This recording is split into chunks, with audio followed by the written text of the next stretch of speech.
9절, 7장 9절 마지막에 있는 하나님이 그원 요셉이죠. 하나님이 요셉과 함께 계셔라는 말씀이 되겠습니다. 우리 모두도 하나님이 함께 계시는 삶을 살아가셨으면 좋겠습니다. 사람들은 흔히 하나님의 뜻은 그냥 우리에게 순탄한 길이라고 그렇게 생각을 하고 있습니다. 우리가 믿음으로 살게만 된다면 모든 일이 잘 될 것 같습니다. 그리고 하나님께 또 순종하기만 하면 고난은 얼마든지 피해갈 수 있을 것 같습니다. 그러나 성경은 오히려 정반대로 우리들에게 가르쳐주고 있습니다. 하나님의 약속은 언제나 순탄한 길이 아니다. 고난의 길을 지나야 완성이 된다고 하였습니다. 아브라함은 약속의 땅에 들어갔습니다만 결국 거기서 기근을 마저 만났습니다. 또 이삭은 하나님의 축복을 많이 받았습니다만 우물을 파는 곳마다 다툼을 겪었던 것입니다. 또 아브라함은 사랑하는 아들 요셉을 잃었다고 생각하며 수십 년을 눈물로 살아왔습니다. 그리고 오늘 본문에 요셉 꿈을 꾸었지만 결국은 형들의 그 꿈으로 말미암아 형들의 미움을 받았습니다. 사랑받는 아들이었지만 결국은 노예까지 됐습니다. 정직하게 살았지만 억울한 누명을 쓰고 감옥에 갇히기도 하였습니다. 이렇게 겉으로 보기에는 정말 실패의 연속이었습니다. 그러나 스데반은 이 모든 과정을 단 한 문장으로 해석합니다. 7절 마지막 절 하나님이 그와 함께 계신다는 말씀으로 해석합니다. 사람은 고난만 보게 됩니다. 그러나 우리 하나님은 바로 그 고난을 통해서 언약을 이루고 계셨습니다. 오늘 우리는 요셉의 삶을 통하여 우리의 고난도 하나님의 손 안에 있을 때 어떤 의미를 갖게 되는지 우리 함께 살펴보면서 고난보다 크신 우리 하나님의 섭리를 발견한 우리 모두가 되시기를 소원합니다. 먼저 9절에 보면 하나님은 고난 가운데 있는 성도를 결코 놓지 않으신다고 하셨습니다. 9절을 한번 읽어보면 하나님은 여러 조상이 요셉을 시기하여 애굽에 팔았더니 하나님이 그와 함께 계셔 하였습니다. 스데반은 요셉의 인생을 그렇게 길게 설명하지 않았습니다. 단 한마디로 압축을 하고 있습니다. 그런데 그 한마디 속에 요셉의 평생이 들어 있었습니다. 첫째, 요셉의 고난은 가장 가까운 사람에게서 시작이 되었습니다. 요셉을 미워한 사람은 애굽 사람들이 아니었습니다. 블레셋 사람들도 아니었습니다. 가장 사랑해야 할 형제들이 요셉을 미워하였습니다. 우리의 상조도 그러할 것입니다. 낯선 사람보다 오히려 가까운 사람에게 더 깊은 상처를 받게 되는 것입니다. 가족에게, 친구에게, 교회 안에서 또 함께 믿음 생활하던 사람에게 그렇게 그 사람들로 말미암아 더 아픔을 느꼈을 것입니다. 요셉 역시 그랬다는 것입니다. 사랑받던 아들이 하루아침에 노예가 되었습니다. 꿈꾸던 청년이 쇠사슬에 묶였습니다. 이렇게 요셉은 가장 가까운 사람에게서 고난이 시작되었습니다. 두 번째, 하나님의 사람도 그 이유를 알 수 없는 고난을 겪게 된다는 것입니다. 우리는 흔히 고난이 그냥 죄의 결과라고 그렇게 생각하기가 쉽습니다. 그러나 요셉은 달랐다는 것입니다. 성경 어디에도 요셉이 하나님 앞에 큰 죄를 범했다는 기록은 없는 것입니다. 오히려 그는 정말 정직했습니다. 그런데도 그에게 고난이 찾아왔습니다. 이 사실은 우리에게 오히려 큰 위로가 되는 것입니다. 신실한 성도도 얼마든지 고난을 겪는다는 것입니다. 충성된 일꾼도 억울한 일을 당하는 것입니다. 하나님께 사랑받는 사람도 눈물은 흘리게 되어 있다는 것입니다. 믿음이 부족해서가 아니라 하나님께서 더 큰 일을 준비하실 때도 역시 고난은 찾아온다는 것입니다. 베드로전서 4장 12절 13절에서 베드로는 고난받는 성도들을 이렇게 권면하고 있습니다. 사랑하는 자들아, 너희를 연단하려고 오는 불시험을 이상한 일 당하는 것 같이 이상히 여기지 말고 오히려 너희가 그리스도의 고난에 참여하는 것으로 즐거워하라. 이는 그의 영광을 나타나실 때 너희로 즐거워하고 기뻐하게 하려 함이라 하였습니다. 성도의 고난은 바로 하나님의 버리심의 증거가 아니라는 것입니다. 오히려 하나님께서 우리를 빚어가시는 가정인 줄 믿으시기를 바랍니다. 이런 예화가 있습니다. 1871년 미국 시카고 대화재로 변호사이자 사학가였던 스태포드는 대부분의 재산을 다 잃어버렸습니다. 그는 다시 일어나기 위해서 노력을 하고 있었습니다. 2년 뒤 가족을 먼저 유럽으로 보내고 자신은 사업을 정리한 뒤에 합류하기로 했습니다. 그러나 가족의 탐배가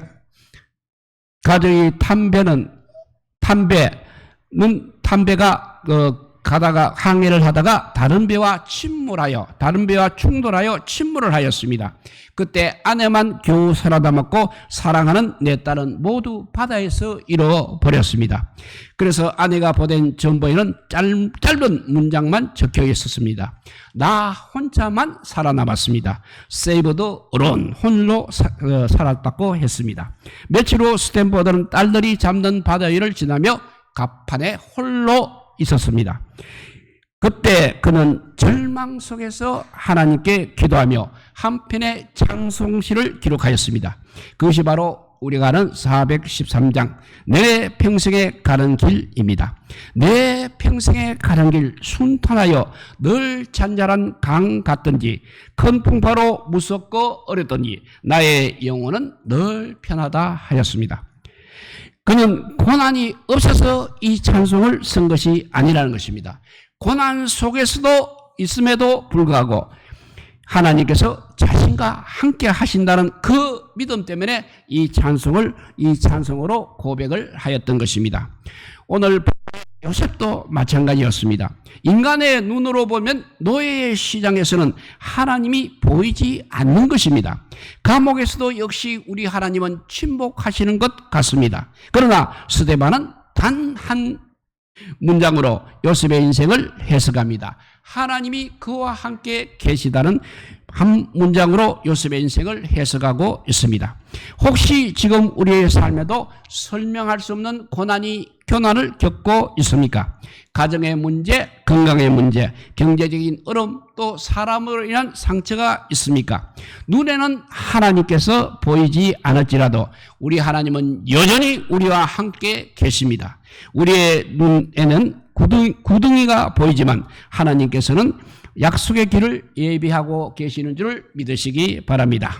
이렇게 9절에 하나님은 고난 가운데 있는 성도들을 결코 놓지 않으신다고 했습니다. 그래서 요셉의 고난은 가장 가까운 사람에게서 시작이 되었고 하나님의 사람도 그렇게 이유를 알 수 없는 고난을 겪을 수 있다고 했습니다. 두 번째 9절에서 10절을 보면 하나님은 한 사람의 인생을 다듬어서 이제 언약의 도구로 세워주십니다.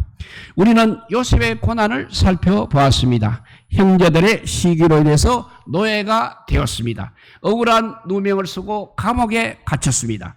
그런데 스데반은 그 긴 세월을 놀랍게도 본문 단 한 문장으로 요약합니다. 9절에서 10절을 읽어보면 하나님께서 그와 함께 계셔 그 모든 환난에서 건져내사 애굽 왕 바로 앞에서 은혜와 지혜를 주시매 바로가 그를 애굽과 자기 온 집의 통치자로 세워넣으리라고 했습니다. 이 말씀을 자세히 살펴보게 되면 하나님께서 요셉에게 하신 일이 5단계로 나타나고 있습니다. 첫째, 함께 계셨습니다. 두 번째, 모든 환난에서 건져내셨습니다. 세 번째, 지혜를 주셨습니다. 네 번째, 은혜를 있게 하셨습니다. 다섯 번째, 마침내 통치자로 세워주셨습니다. 이 5단계는 우연히 나열된 것이 아닐 것입니다. 하나님께서 이렇게 한 사람을 준비하시는 과정이라 할 수 있는 것입니다. 이렇게 하나님은 먼저 문제를 해결하시기보다는 사람부터 먼저 준비를 시키신다는 것입니다. 우리는 기도할 때 대부분 이렇게 기도하고 있습니다. 하나님, 빨리 이 문제를 해결해 주십시오. 또 빨리 이 고난을 끝내 주십시오. 그렇게 기도합니다. 그러나 하나님께서는 종종 우리의 기도보다 더 큰 일을 하고 계십니다. 문제를 없애두는 것, 문제를 빨리 해결하는 것이 아니라 그 문제를 넉넉히 감당할 수 있는 그런 사람으로 우리를 빚어 가시는 것입니다. 요셉을 한번 생각해 보십시오. 17살에 꿈을 꾸었던 청년이 만약에 곧바로 애굽의 총리가 되었다면 어떻게 되었겠습니까? 형들에게 꿈자랑이나 하고 형들의 미움을 견디지 못하는 그 미숙한 청년이 한나라를 과연 다스릴 수 있느냐 하는 것입니다. 하나님께서는 총리의 자리를 먼저 준비하신 것이 아니라 총리가 될 사람의 자질과 성품을 먼저 준비하셨다는 것입니다. 결국 노예의 생활은 바로 섬김을 배우는 학교였습니다.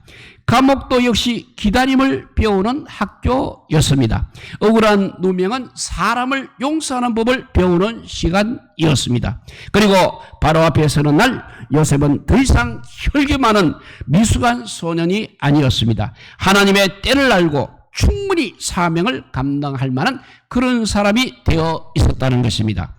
우리가 겪는 고난, 어려움, 오해, 아픔의 시간도 절대 헛되지 않을 것입니다.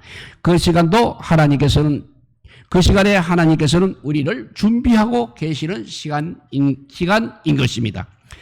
야고보서는 믿음의 성숙을 야고보서 1장 2절과 4절에서 이렇게 설명하고 있습니다. 내 형제들아, 너희가 여러 가지 시험을 당하거든 온전히 기쁘게 여겨라.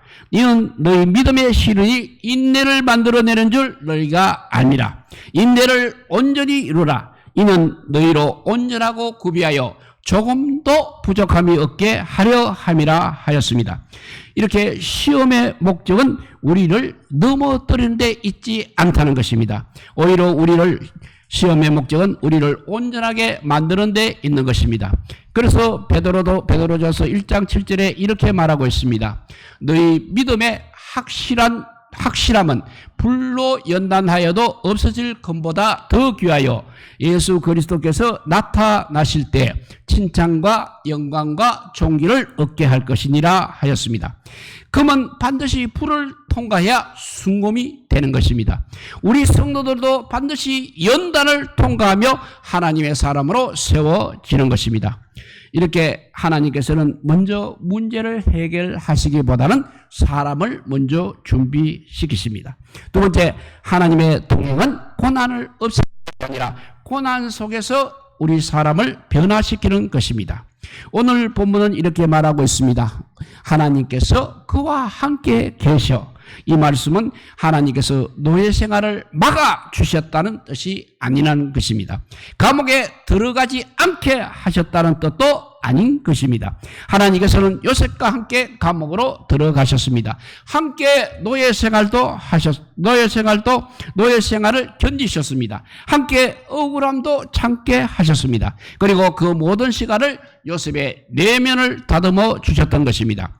우리는 하나님의 동행을 그냥 막연히 문제 해결로만 생각하기 쉽습니다. 그러나 성경은 하나님과의 동행을 인격의 변화로 설명하고 계십니다. 요셉은 형들을 미워하는 사람이 아니라 이제 형들을 용서하는 사람이 되었습니다. 자신의 꿈만 말하던 청년이 이제 하나님의 뜻을 먼저 말하는 지도자가 되었던 것입니다. 이것이 바로 하나님과의 동행의 열매인 것입니다. 우리가 잘 아는 에디슨입니다. 전구를 발명하기까지 수없이 많은 실패를 경험했습니다. 그래서 기자가 그에게 물어봤습니다. 1만 번이나 실패하셨는데 낙심하지 않으십니까? 하니까 에디슨은 이렇게 대답했다고 합니다. 나는 실패한 것이 아닙니다. 전구가 켜지지 않는 방법을 1만 가지 배운 것입니다. 라고 했다고 합니다. 이 말은 단순한 긍정의 표현이 아닙니다. 과정 자체가 결과를 위한 준비였다는 의미인 것입니다. 하나님도 요셉에게 그렇게 일하셨습니다. 노예 생활은 결코 실패가 아니었습니다. 감옥 생활도 역시 절대 실패가 아니었습니다. 그 시간이야말로 하나님께서 요셉을 빚어가시는 과정이었습니다. 우리 인생에도 이해되지 않는 시간이 있을 것입니다. 그러나 하나님께는 버려질 시간이라는 것은 없다는 것입니다. 눈물의 시간도, 기다림의 시간도, 실패처럼 보이는 시간도 우리 하나님의 손에 들리게 되면 사명을 준비하는 기간이 되는 것입니다. 이렇게 오늘 말씀 정리해보면 하나님은 먼저 문제를 해결하시기보다도 사람을 준비시킨다고 하셨습니다. 그리고 두 번째는 하나님의 동행은 고난을 없애는 것이 아니라 고난 속에서 사람을 변화시키는 것입니다. 마지막 세 번째, 하나님께서 우리를 준비시키는 목적은 성공이 아니라 사명이라는 것입니다. 여기서 많은 사람들이 오해를 하고 있습니다. 요셉처럼 살게 되면 하나님께서 나도 높은 자리에 올려주시겠지. 그러나 그것은 오늘 본문의 핵심이 아니라는 것입니다. 하나님께서는 요셉을 출세시키기 위해서 애굽으로 보내신 것이 아니라는 것입니다. 사람을 살리기 위해서 애굽으로 보내셨습니다. 총리는 목적이 아니라 하나의 수단이었습니다. 사명이 목적이었습니다. 하나님께서는 요셉을 애굽의 총리로 만들기 위해서 많은 고난을 허락하신 것이 아니라 애굽과 언약 백성을 살릴 총리다운 사람으로 빚으시기 위해서 이렇게 고난을 사용하셨습니다. 우리의 고난도 마찬가지라는 것입니다. 하나님은 우리를 그냥 편안하게 살게 하시는 것보다는 하나님의 뜻에 합당한 사람으로 세워가시는 일에 오히려 더 큰 관심을 가지고 계신다는 것을 믿으시기 바랍니다. 요셉의 인생을 다시 한번 돌아보십시오. 형들은 그를 노예로 팔았습니다. 보디발의 아내는 그를 죄인으로 만들었습니다. 술 맡은 관원장은 요셉을 잊어버렸습니다. 그러나 하나님께서는 한 번도 요셉을 잊으신 적이 없었습니다. 사람들은 요셉의 인생을 망쳤다고 그때 생각을 하였습니다. 그러나 하나님은 그 인생을 정말 빚고 있었습니다. 노예 생활은 요셉을 낳기 위한 시간이 아니라 섬기는 지도자로 준비시키는 시간이었습니다. 감옥 생활은 인생의 막다른 골목이 아니라 하나님의 때를 기다리는 훈련의 시간이었습니다. 그 모든 과정은 우연이 아니라 우리 하나님의 손길이었습니다. 그러므로 성도들에게 고난은 하나님의 부재가 아니라 하나님의 작업실이라는 것입니다. 조각가는 그친 돌을 그냥 전시하지 않습니다. 망치와 정으로 다듬어야 합니다. 불순물이 섞인 금을 그대로 사용하지 않습니다. 불 속에 넣어서 연단을 해야 합니다. 그 과정이 힘들다고 해서 조각가가 돌을 버린 것이 아니고 대장자이가 금을 포기한 것도 아닌 것입니다. 오히려 가장 귀하게 사용할 작품이기에 더 깊이 다듬고 있는 것입니다. 우리 역시 마찬가지라는 것입니다. 지금 하나님께서 우리를 다루시는 시간이 힘들게 느낄 수도 있을 것입니다.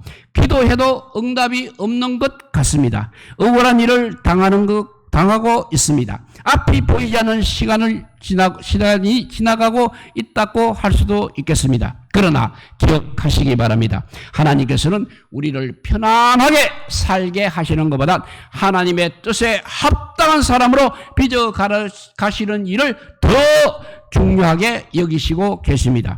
그리고 하나님께서 우리를 빚으시는 이유는 단지 우리의 믿음을 성장시키기 위해서만이 아닌 것입니다. 더 큰 목적이 있는 것입니다. 하나님은 오늘도 요셉 같은 한 사람을 준비시키셔서 한 가정을 살리십니다. 한 공동체를 살리십니다. 언약의 역사를 이어가신다는 것을 믿으시기 바랍니다. 오늘 말씀을 다시 한번 정리하면 하나님은 고난 가운데 있는 성도를 결코 놓지 않으신다고 했습니다. 또 그래서 요셉의 고난은 가장 가까운 사람에게 시작이 되었고 하나님의 사람도 이유를 알 수 없는 고난을 겪게 된다고 한 것이 첫 번째 말씀이라면, 두 번째 말씀은 하나님은 한 사람의 인생을 다듬어서 언약의 도구로 세우신다고 했습니다. 그러기 위해서 하나님은 먼저 문제를 해결하시기보다 사람부터 먼저 준비를 시키십니다. 두 번째는 하나님의 동행은 고난을 없애는 것이 아니라 고난 속에서 사람을 변화시키는 것입니다. 마지막 세 번째는 하나님께서 준비시키는 목적은 성공이 아니라 사명. 사명이라는 것을 우리가 깨달으시고 사명을 하나님께서 주신 사명을 감당하는 믿음의 성도들이 다 되시기를 우리 주님의 이름으로 축복드립니다. 기도하겠습니다. 사람이 감사합니다. 늘 고난 가운데 불평했던 저희들입니다마는 오늘 요셉의 생애를 우리에게 살펴보게 하여 주시니 감사합니다. 정말 그것은 한 사람의 아버지와 지도자를 세우기 위해서 하나님의 뜻을 위해서 하나님의 사명을 감당하기 위해서 요셉을 세웠다는 것을 우리가 깨닫게 하여 주시니 감사합니다. 우리 역시 아버지여 그러한 고난과 어려운 가운데서도 끝까지 하나님을 붙드는 저희들 되게 하여 주시고 믿음의 사람으로 성령하는 우리 모두가 되어서 마침내 하나님의 사명을 감당하고 주님 앞에 섰을 때 착하고 충성된 종이라는 귀한 칭호를 받는 우리 모두가 되게 하여 주시기를 간절히 빌고 오나올 때 이 모든 말씀 아무 공도 없으나 우리 구주 예수 그리스도 이름으로 기도드리옵나이다. 아멘. 예, 오늘 봉헌에 나오는 우리 413장 내 평생에 가는 길 우리 찬양하면서 봉헌하겠습니다. 봉헌할 때